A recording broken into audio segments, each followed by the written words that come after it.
Go.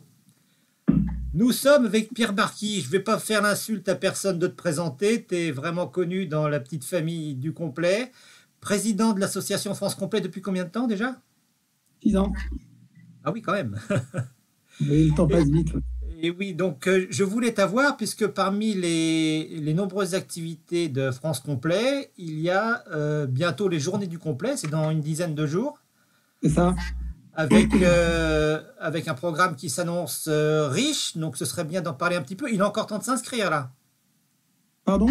Il est encore temps de s'inscrire pour ceux Oui, qui... oui, il est encore temps de s'inscrire. D'ailleurs, on a des inscriptions tous les jours, un peu tardives d'ailleurs, en ce qui concerne la soirée, parce qu'il faut quand même qu'on s'organise. Et c'est vrai que ça serait bien que les gens pensent à s'inscrire assez rapidement, parce qu'il faut que, d'abord, on a loué la salle dans les caves d'Ackerman comme d'habitude, et puis, mais il faut qu'on s'organise pour le traiteur. Donc, ça serait bien que les gens pensent à s'inscrire le plus vite possible. Après le cross indoor, les inscriptions se font au fur et à mesure. C'est de toute façon une majorité de public local. Mais malgré tout, on a quand même pas mal de gens qui viennent, qui font quelques kilomètres pour assister au cross indoor. Et puis les journées, ça se remplit doucement. Mais voilà, bon, après, on n'a pas de problème avec l'amphithéâtre de l'école qui contient jusqu'à 200 personnes. Donc on n'est jamais 200. J'ose dire malheureusement. Donc ces journées, c'est un petit peu des conférences, des débats, des cliniques.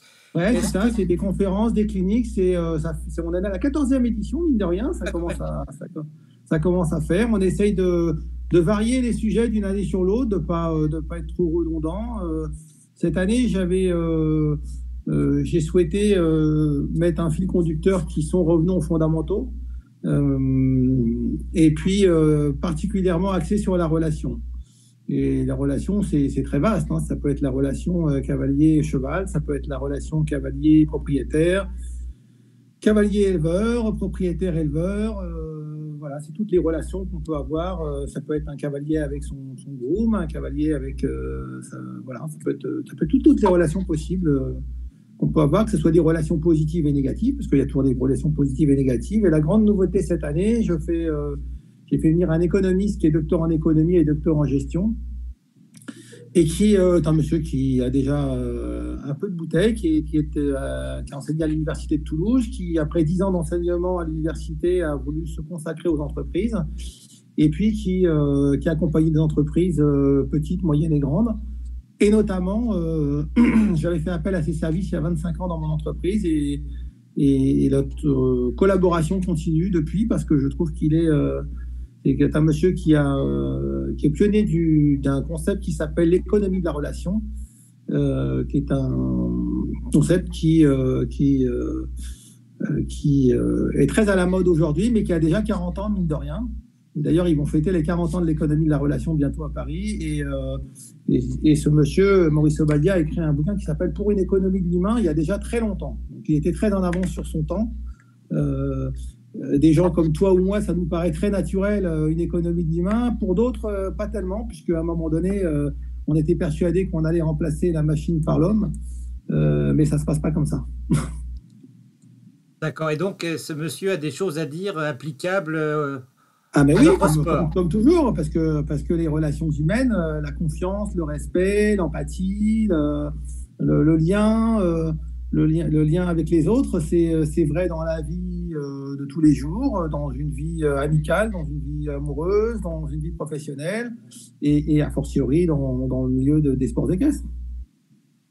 Également dans la relation qu'on peut avoir avec les bénévoles qui sont si importants. Exactement, en effet, mais merci Guillaume de me le rappeler, mais en effet, avec la relation avec les bénévoles, j'ai parlé des groupes, mais parce qu'en effet, on sait que dans ce milieu, c'est compliqué, parfois la relation cavalier-groom, mais complètement les relations avec la bénévole. D'ailleurs, on a un sujet avec les bénévoles pendant les journées, mais je pense qu'on reviendra finalement toujours sur ce fil conducteur que sont les relations.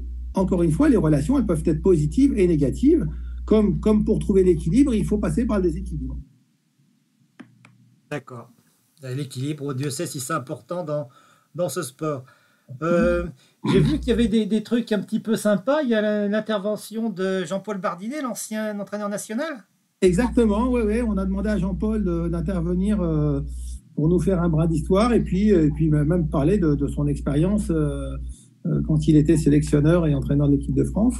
Je pense que c'est intéressant. Il y a beaucoup de gens qui ne savent pas qui est Jean-Paul Bardinet. Il y a la nouvelle génération qui ne connaît pas bien, de la même manière que je pense que peu de gens savent que Pierre Michelet était cavalier international et pas uniquement chef de piste, etc., etc. Voilà.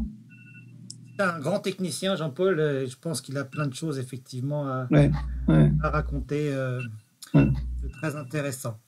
Un petit mot sur le cross indoor, puisque ça a été... Oui, alors cross indoor, on l'a pas mal doté cette année. Attends, je vais arrêter mon truc parce que j'avais mis un rappel, je reviens.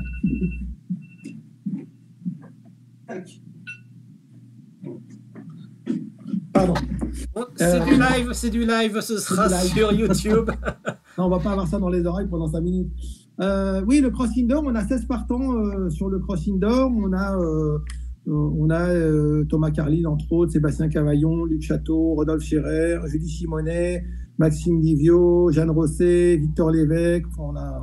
On a des cavaliers et des couples surtout qui sont des couples aguerris sur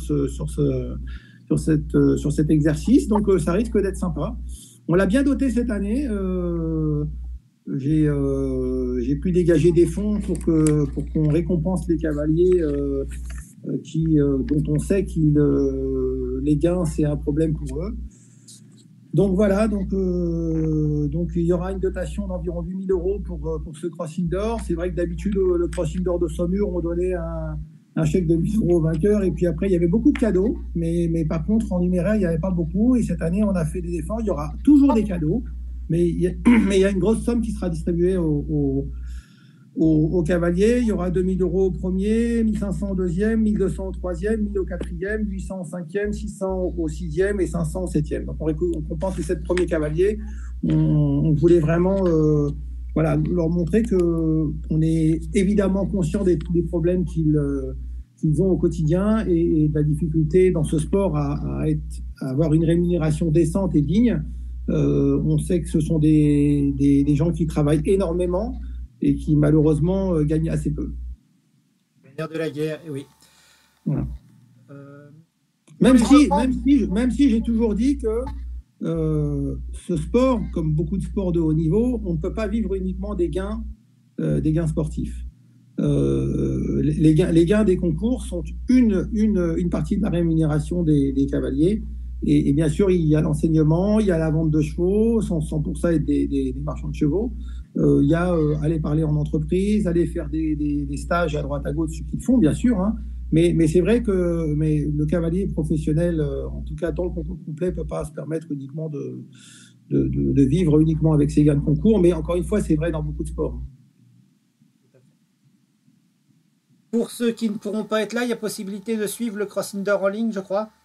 Alors, je pense qu'on est en train on travaille dessus et je pense qu'il y aura une rediffusion quasi directe si elle n'est pas directe, de la même manière que toutes les conférences et toutes les cliniques seront filmées et qu'en tout cas on pourra les voir en replay. C'est parfait. Maintenant, l'essence même des journées du complet, c'est les rencontres, c'est les échanges, et c'est vrai que c'est toujours mieux en direct. Maintenant, oui. Non, mais il y a des gens qui habitent trop loin pour pouvoir se déplacer. Certes. Bon, c'est une façon... c'est un pis-aller, mais bon, ça peut toujours être sympathique. Oui. Bon, la soirée chez Ackermann, on ne peut pas la faire à distance, celle-là. Pardon ? La soirée chez Ackermann, on ne peut pas la faire à distance. Non, ça, on ne peut pas la faire à distance. Donc ceux qui ne seront pas là rateront quelque chose, mais voilà. Donc, on aura la remise des trophées France complet comme chaque année, et ça sera dans les caves Ackermann, juste après le cross indoor. D'accord. Donc, les lauréats sont déjà connus, ce sera la surprise. Exactement. Ok. Donc, raison de plus pour faire le déplacement. Et pour adhérer à l'association, il y a un tarif préférentiel pour les adhérents, il me semble ? Alors oui, il y a un tarif préférentiel pour les adhérents, comme toujours sur les journées ou sur le cross indoor. Cette année, le tarif de l'association, c'est 30 € par an. On avait augmenté de 5 € 5 € il y a 2 ans, il me semble-t-il. Donc ça reste très raisonnable, 30 € par an, ça fait un peu plus de 2 € par mois. C'est pas non plus. C'est vraiment une aide à l'association qu'il faut soutenir parce que c'est important. Nous, on soutient aussi beaucoup toutes les actions qui sont en faveur du concours complet.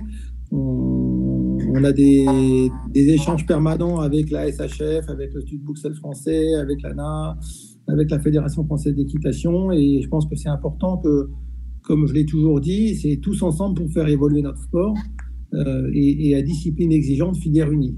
Voilà.